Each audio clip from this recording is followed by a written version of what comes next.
नमस्कार, अस्सलाम वालेकुम। मेरा नाम रिजवान खान है। आप मेरे YouTube चैनल पर आए, इसके लिए आपका बहुत बहुत शुक्रिया, धन्यवाद। 9819003308 के अलावा मेरा कोई भी नंबर सोशल मीडिया या YouTube पर मौजूद नहीं है। आप मुझे 9819003308 पर ही कॉल करें या व्हाट्सअप करें। अगर आप चाहें तो babarizwanKhan@gmail.com पर मेल करें या guruji.rizwanKhan@gmail.com पर मेल करें। अगर आपसे कोई कहे कि मैं बाबा रिजवान खान का शिष्य हूं या असिस्टेंट हूं तो आप बिल्कुल यकीन ना करें, क्योंकि मेरा कोई भी असिस्टेंट या शिष्य social media, YouTube, Instagram, Facebook, Twitter या टेलीग्राम पर मौजूद नहीं है। अगर वो आपको नाम और नंबर देगा, अकाउंट नंबर देगा, तो आपको खुद ही पता चल जाएगा वो मेरा है या किसी और का। मैं मुंबई में रहता हूं, इसके अलावा मेरा और कहीं भी कोई भी आस्थाना, आश्रम या गद्दी नहीं है। अब चलते हैं मेरे वीडियो। नमस्कार, अस्सलाम वालेकुम। मेरा नाम रिजवान खान है। आज मैं आप लोगों को ओम राम मधुर नाम की साधना के बारे में बताऊंगा, जो वाकई में गुप्त और प्राचीन है। ये आपको किसी किताब में या किसी पंडित, बाबा, ओझा, तांत्रिकों के पास या अघोरियों के पास ये विद्या शायद नहीं मिलेगी, क्योंकि ये विद्या मेरे गुरु जानते थे, श्री मोती सिंह राठौड़, जूनागढ़ के, जिनकी उम्र 119 बरस की थी, जिनके साथ मैंने अपनी जिंदगी के 12 साल गुजारे हैं। साथ में रहकर मैंने उनसे काफी विद्या प्राप्त की। उनके एक खास मित्र थे, खास दोस्त जिसे मैं कह सकता हूं, जो अजीज थे। उस वक्त उनका भी दौर चलता था, जिनका नाम था आरिफ मियां, जिन्हें प्यार से नन्हे मियां भी कहा जाता है, जो लखनऊ से थे। वो उनके पास आया करते थे, बैठा करते थे, और वो भी एक जमाने के बहुत बड़े आमिल हुआ करते थे।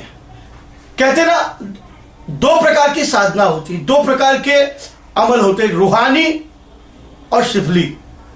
शिफली जिसे हम काला कह सकते हैं, अघोर कह सकते हैं, तामसिक कह सकते हैं, और रूहानी जिसे हम सात्विक कह सकते हैं, नूरानी भी कह सकते हैं। तो जो सात्विक था वो नन्हे मियां साहब किया करते थे, रूहानी अमलियात किया करते थे। रूहानी अमलियात में वो जो करते थे, वो कोई भी बीमारियों का इलाज, परेशानियां, मुसीबतें दूर किया करते थे। तो वो वहां आया करते थे। मैं उनसे काफी प्रभावित था। मैं उनसे मुलाकात किया, मैंने उनसे देखा। मेरे गुरु ने कहा कि ये भी एक बहुत बड़े जानकार है। गुरुजी ने मुझे उनसे मिलाया, तो मैंने उनसे कहा कि मुझे भी कोई साधना के बारे में बताइए, ताकि मैं भी किसी का भला और कल्याण कर सकूं। और काफी लोगों को देखा, मैं तकलीफों से, बीमारियों से परेशान लोगों को मैंने अपनी जिंदगी में बहुत करीब से देखा था। तो मैंने उनसे पूछा था, वो उस वक्त इस विद्या के बहुत बड़े माहिर थे। जी हाँ, नन्हे मियां यानी आरिफ मियां, बहुत बड़े जानकार, सैयद आरिफ मियां, ये बहुत बड़े जानकार थे। और इस अमल को सिर्फ वही जानते थे, क्योंकि उनको भी उनके उस्ताद ने दिया था। मेरे गुरु जानते थे, आरिफ मियां जानते थे, और सैयद साहब बोल के कोई थे जो इन लोगों के उस्ताद थे, आरिफ मियां के, लखनऊ से। उन्होंने ये दिया था, जिसका नाम था ओम राम मधुर। ये एक आसन बंगाल की एक देवी है, बहुत प्राचीन, लुप्त है, जिसके बारे में बहुत कम लोग जानते हैं। वो विद्या जो वाकई में साबित होती है, वो विद्या जिसको अगर हम 41 दिन लगातार मेहनत से करें तो वो वाकई में सामने जरूर आती है, मां के रूप में, देवी मां के रूप में। जी हां, आप सच्चे मन से अगर दिल में निष्ठा, विश्वास, श्रद्धा के साथ अगर बैठकर ये अमल, ये साधना अगर करते हैं, तो ये वाकई में साधना आपको सफलतापूर्वक सिद्ध जरूर होगी, क्योंकि ये स्वयं सिद्ध साधना है। आरिफ मियां ने मुझे इसके बारे में काफी बताया। मुझे ब्लड प्रेशर वगैरह है, तो मैं साधना को कर नहीं पाया, लेकिन मैं जब देखता था कि उनके पास काफी लोग आते थे, तो वो सामने वाले का सब कुछ बता देते थे, नाम, पता, और उनके बारे में, उसको क्या बीमारी है, क्या परेशानी है, क्योंकि वो इसके आमिल थे, माहिर थे और साधक थे। उन्होंने इसको सिद्ध किया हुआ था। वो शख्स आज भी जिंदा है। उनकी उम्र 70 से 80 साल हो चुकी है, ज़ईफ हो चुके हैं, अब दिमाग से वो काम नहीं कर पा रहे हैं, बिल्कुल ज़ईफ हो चुके हैं। मेरी मुलाकात उनसे होती रहती है, लेकिन अब वो बिल्कुल उनकी याददाश्त जा चुकी है। लेकिन मैंने उनसे ये विद्या पूरी जानकर और समझकर उसके मंत्रों को, रहस्यों को समझ के लिया। जो मैं आज पहली बात आप लोगों के सामने, बहुत साधनाएं आपको टीवी पर, वीडियो पर देखने को मिलेगी। ये साधना कर लो हो जाएगा, वो साधना कर लो हो जाएगा, ये साधना, अरे सब साधनाओं के बारे में लिखा है। करने बैठो फिर पता चलेगा होती है कि नहीं होती है। करो, बैठो, मेहनत करो, पता चलेगा। लेकिन मैं जिस साधना के बारे में बता रहा हूं, मैंने अपनी आंखों से वो साधना का अनुभव किया है और मैंने उनके साथ बैठकर मैंने भी उस ओम राम मधुर देवी को साक्षात रूप से दर्शन मैंने देखा था। ये आज से तकरीबन 20 साल पहले की बात है, मगर मैंने उस वक्त उनसे यही कहा था कि मुझे सिर्फ दर्शन करवा दीजिए, जो वाकई में एक बहुत बड़े आमिल थे। काफी लोगों का वो इलाज करते थे और लोगों की लाइन भी उनके पास लगा करती थी। अब हम बात करेंगे ओम राम मधुर, जो एक देवी का नाम है। ओम राम मधुर बंगाल की, असम बंगाल की एक देवी है जो लुप्त हो चुकी है। जो कई सिद्ध पुरुष, तांत्रिक, अघोरी या जो असम बंगाल के लोग हैं या जो इस विद्या को जानते हैं, जो इसके बारे में, वो शायद मेरे वीडियो देखकर जान जाएंगे, समझ जाएंगे कि इस देवी का नाम क्या है, या कई बार उन्होंने सुना होगा। इस साधना को सिद्ध करने के लिए आपको पूरे 41 दिन की आवश्यकता है।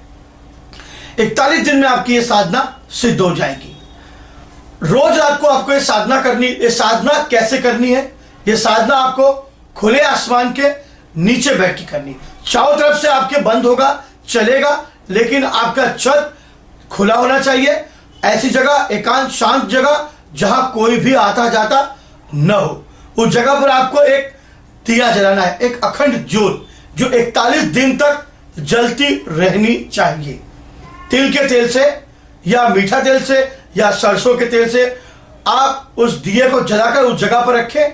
आप जाया आया करें, लेकिन वो दिया आपका बुझना नहीं चाहिए पूरे 41 दिन। आपको ये साधना रात को 3 बजे शुरू करनी है। 3 बजे जब आप ये साधना शुरू करें तो आप 3:30 तक, यानी आपको सिर्फ 333 मरतबे 333 टाइम्स आपको ये मंत्र पढ़ना है। और पढ़ने के बाद आपको वही सो जाना है जब तक सुबह की रोशनी, सूरज की नहीं, सुबह की रोशनी, जो प्रकाश आप पर पड़े, तब आप उठकर अपने घर जा सकते हैं। सबसे पहले आपको दायरा करना पड़ेगा, रिंगन खींचना पड़ेगा। रिंगन रक्षा कवच का मंत्र मैंने आपको दिया था। आप रिंगन खींचिए, उस रिंगन के अंदर आपको बैठना है। रिंगन आप चाकू से खींच सकते, एक दायरा गोला बनाकर। गोला इतना बड़ा आपको बनाना है कि आप उसमें सो सके। उसके बाद आप, मैं जो मंत्र बता रहा हूं, उस मंत्र को आपको 41 दिन तक रोज रात में 333 मरतबे जपना है। लेकिन इसका पालन नियम आपको जरूर करना पड़ेगा। आपको सात्विक रहना पड़ेगा। मांस, मच्छी, मटन, अंडा, शराब, स्त्री के साथ संबंध, और आपको बिल्कुल गलत मन के विचार सब निकालने होंगे। आप इस साधना को जब सिद्ध कर सकोगे जब आपका ईमान सच्चा होगा, आपकी नीयत सच्ची होगी। आप किसी का भला करने के लिए, किसी की बीमारी दूर करने के लिए, किसी की मुसीबत दूर करने के लिए आप इस साधना को सिद्ध कर सकते हैं। अगर आपने ये सोचा कि अरे मैं साधना सिद्ध कर लूंगा, उसके बाद फिर मैं जो चाहूं वो कर सकता हूं, तो ये आपका ख्याल है। देवी देवी है, वो वरदान देगी तो छीन भी लेगी। तो ये आप अपने घमंड और अहंकार में न रहे कि आप साधना करने के बाद बहुत कुछ पा लेंगे। साधना करने के बाद वाकई में देवी आपको वरदान देगी। उस वरदान से आप उससे जो मांगना है मांग सकते हैं, लेकिन आपको अमर होने का वरदान कभी नहीं मिलेगा। आप 100 साल तक जिए, ऐसा वरदान नहीं मिलेगा, क्योंकि यह कुदरत के खिलाफ है। उस प्रकृति, उस कुदरत, उस विधाता, उस खुदा ने अगर ये बनाया है कि जो आया है तो उसे जाना जरूर है। परिवर्तन ही संसार का नियम है, क्योंकि इंसान कहीं ना कहीं परेशानियों में उलझा हुआ है। कोई काम धंधे से, कोई बीमारी से, कोई कर्जे से, कोई मुसीबत से, कोई पारिवारिक समस्याओं से, कोई पैसे को लेकर, कोई जमीन जायदाद को, कोई आपसे मनमुटाव, कोई रिश्ते नातों को लेकर, कोई प्रेमी प्रेमिका को लेकर, कोई अपने रिश्तेदारों को लेकर, कोई पति पत्नी को लेकर, काफी लोगों के, आज ऐसा कोई घर नहीं होगा जहां पर तकलीफ नहीं है। हर घर में आपको एक ना दो, तीन, चार तकलीफें भी आपको सुनने को जरूर मिलेंगी। जी हाँ, अगर इन तकलीफों से आपको बचना है तो वाकई में इंसान जैसे कर्म करता है उसको वैसे ही उसके कर्मों के अनुसार फल मिलता है। लेकिन कुछ साधनाएं होती हैं, क्योंकि जब हमारा मन खट्टा हो जाता है, भर जाता है, सब टूट जाता है, सब आदमी हर जगह से हार जाता है, तब या तो वो भगवान की, मंदिर की, गुरु की या खुदा की और दरगाहों की शरण लेता है। सच्चे इरादे से लो, वो खुद नीचे उतर कर आएगा आपकी मदद करने के लिए। अगर आपके इरादे गलत है तो कोई साधना कर लो, लाख कर लो, कुछ नहीं होने वाला। आप जितनी चाहे उतनी मेहनत कर लो, कोई फायदा नहीं। आप सोचोगे कि मैं इसको सीखने के बाद मैं वशीकरण कर दूंगा, मैं इसको कब्जे में कर, वो देवी सब कुछ कर सकती है। वो आपके अंतर मन को झांक सकती है। आप सच्चे दिल से पढ़ने के लिए बैठे हैं कि बुरे दिल से पढ़ने के लिए बैठे हैं, वो उसको बताने की जरूरत नहीं है। वो आपकी नीयत देखकर ही आएगी। वो आपकी भावना, आपकी इच्छा शक्ति, आपकी कल्पना, आपका इमेजिनेशन, आप कितना उसके ऊपर श्रद्धा रखते हो, वो हिसाब से ही वो आपके सामने आएगी। लेकिन अगर आप सोचते हो कि मैं साधना करने बैठूंगा और वो आ जाएगी और मैं इसको सिद्ध कर लूंगा, तो ये आपके मन का गलत ख्याल है। साधना मामूली नहीं होती। जादू मतलब कोई जादू की छड़ी नहीं है जो घुमाया और काम हो गया। उसके लिए मेहनत करना पड़ता है। लेकिन मैं तो यही कहूंगा कि गुरु बिना ज्ञान नहीं। आप जब तक आपके पास गुरु ना हो, आप इसको करने की कोशिश ना करें। मैं ये नहीं कहता कि आप गुरु मुझे बनाओ, मुझे गुरु बनाने की कोई जरूरत नहीं। आप अपने माँ बाप को अपना गुरु मानकर, भगवान मानकर भी आप साधना कर सकते हो, या किसी सच्चे गुरु जिसकी आपको तलाश हो, आप उसे ढूंढकर भी साधना पूरी दीक्षा लेकर कर सकते हो। ये जरूरी नहीं कि मैं बता रहा हूं तो आप मुझे गुरु बनाओ। मुझे गुरु शिष्य, मुझे दूर, मैं बहुत खुश हूं। मुझे सिर्फ जो विद्या है, मेरे गुरु ने कहा था कि बेटा जब तक जिंदा है जितना हो सके विद्या बांटते चलो।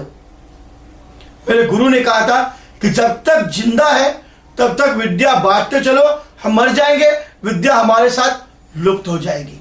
तो कोशिश मैं यही करता हूं कि मैं आप लोगों के सामने कुछ ना कुछ लाने की कोशिश, जो मेरे गुरु का है, बताया हुआ है, मैं पूरी कोशिश करूंगा वो सब आपके सामने लाने की। इसके अंदर आपको, इस साधना में आपको 41 दिन तक रोज नए नई चीजें रखनी पड़ेगी। सबसे पहले आप एक तांबे की थाली ले लीजिए, उसमें पूरी तरह से आप कुमकुम भर दीजिए, थाली दिखाई न दे। उसमें आप फूल रखिए ताजे, कोई भी फूल आप रख सकते हैं, कली, मोगरा, गुलाब, कुछ भी रख सकते हैं, कोई भी एक फूल, या चमेली के फूल भी आप रख सकते हैं, या फिर आप मोगरे के फूल भी रख सकते हैं। उसके अंदर आपको उसमें सिंदूर कुमकुम की डब्बी रखनी है।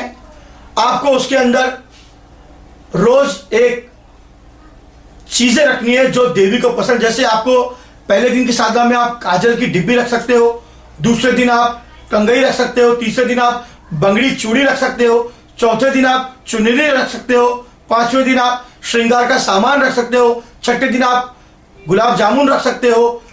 आप जितना हो सके बंगाली तरह की जो जो मिठाइयां हैं या जो जो बंगाली में सामान है, आखिरी दिन जो 41वां दिन होगा तब आपको बंगाली साड़ी, जो सफेद और लाल रंग का जो बॉर्डर होता है, वो साड़ी आपको पूरा सजा के बंगड़ी चूड़ी के साथ वो आपको अंतिम दिन में रखनी है। इस तरह से रोज आपको 41 दिन तक आपको रोज एक एक चीज रखनी है, और वो चीजें उठाकर ले जाकर आपको किसी नदी में, बहते हुए नदी में आपको प्रवाहित कर देना है। 41 दिन तक आपको ये साधना करनी है। लेकिन दायरा खींचने के बाद आप उसमें से जा नहीं सकते। दायरे में ही आपको पढ़ना है, दायरे में ही आपको सो जाना है। कोशिश यही करिएगा कि मन में ख्याल अच्छा रखे, किसी बुरे नियत से आप नहीं सीखे, किसी गलत ख्याल से आप नहीं साधना को सिद्ध करें।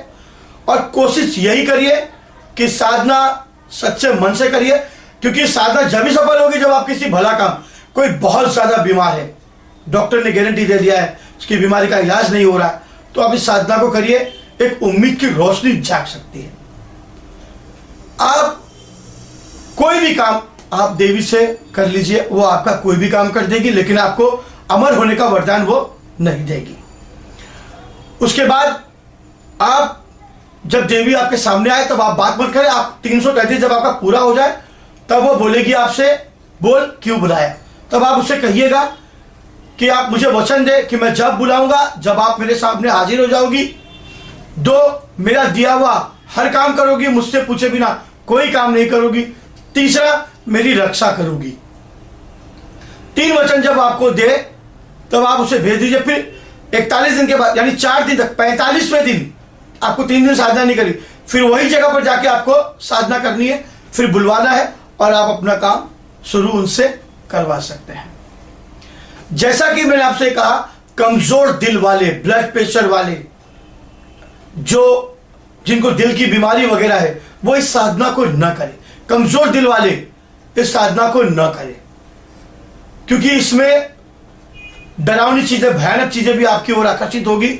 आप साधना में बैठेंगे तो हवाओं में घूमते हुए अमावस्या पूर्णिमा की दिन जो चीजें होगी वो आपके आसपास, आपके मंत्रों को सुनकर आपके आसपास आ सकती है और आपको डराने की कोशिश जरूर करेगी, क्योंकि कोई भी शक्ति किसी भी मनुष्य के काबू में होना नहीं चाहती। मंत्र एक ऐसी चीज है जिसके द्वारा हम किसी भी शक्ति को अपने अधीन कर सकते हैं, लेकिन सच्चे मन से, सच्चे इरादे से।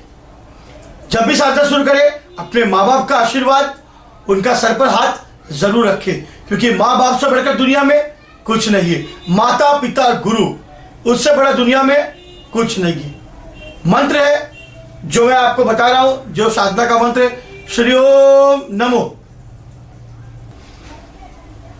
श्री ओम राम मधुर, नमस्तुते हाजिर हाजिर हाजिर, नमस्तुते हाजिर हो। आपको सिर्फ इतना ही पढ़ना है, लेकिन जब पढ़े हाथ जोड़कर विनती करते हुए पढ़े। 333 मर्तबे पढ़ना है। हर मंत्र में आपको हाथ जोड़ना है। आप चाहे तो हकीक की माला, स्फटिक की माला, या फिर आप छोटी सी काउंटर मशीन भी आप अपने पास रख ले। अगर नहीं रख सकते तो 333 चने, अक्खे चने, कच्चे चने भी अपने पास रख ले। एक कटोरी से उठाते हुए डालते जाइए, पढ़कर फूके रखिए, हाथ जोड़कर प्रणाम करिए, डालते जाइए। अपना जो मुंह होगा आपका, जो वो होगा पश्चिम दिशा की ओर।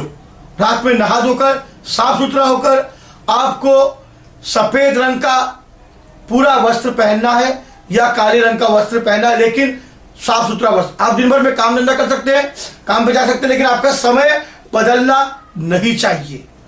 उस कमरे में आप अपना ख्याल रखिए और इस साधना को सिद्ध करिए। वाकई में इसका असर आपको जरूर देखने को मिलेगा।